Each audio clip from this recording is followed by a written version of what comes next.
lot of things today which people are saying Islam needs to change its opinion on. One of them is hijab. And that term hijab, guess what? It's not in any of these 3 verses. In fact, it's nowhere in the Quran directly meaning a woman's veil. So with regards to the hijab, like we always say, our source is the Quran and Sunnah. If we go back to the Quran, we find that the Quran is very specific. A lot of people like to make the argument that it's vague. These verses were left intentionally vague. But with regards to the hijab, it's specific. And what it says about the hijab is that the female should place her khimar, which is a head covering. According to every Arabic dictionary, it's a head covering. And initially the Arabs at that time, they would allow the tail of that scarf, that khimar, the head covering, to go onto their back, and they would leave their chest exposed. So the Quran says to take this khimar, this head covering, and also use it to cover the chest. So based upon this verse, we understand that the head must be covered and the chest must be covered. This part of the body must be covered. This is what's referred to as hijab. Although the term hijab itself wasn't used in this verse, it's come to be known as hijab. People might say that the hijab is attached to modesty, and modesty is understood differently today than it was then. That was the cultural norm then, and now it's a different cultural norm now. So therefore, why can't hijab also change? Why can't it be less or more? A woman could choose for herself how to dress according to her specific culture and the progression of time.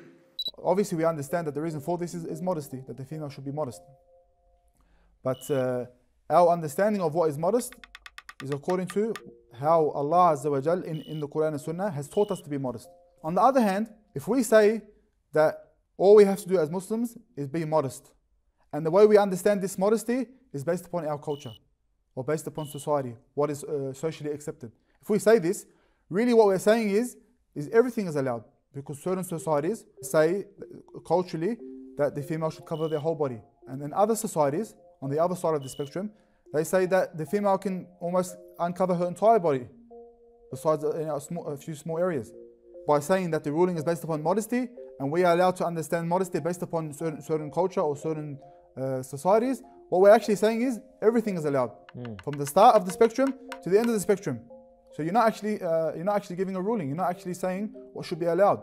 Was there any group of ulama that came out and said or redefined what hijab was? So this is one of those things that there was complete agreement upon. At the very least, that the female should cover her head and her chest as well as the rest of her body, and exposing her face and hands, and some said the feet. This is something where the ulama of our tradition from the time of the Prophet ﷺ have agreed upon. So it's actually quite bemusing that we have certain people in our times who come along and say that all of these ulama got it wrong. Is that something which is realistic? Thousands upon thousands of ulama, experts, have got it wrong, and now just by sheer coincidence, few Muslims have come along and said, now I've got the correct understanding.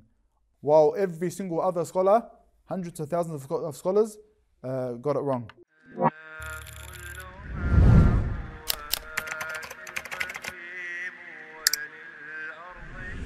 لكل حي نصيب وللناس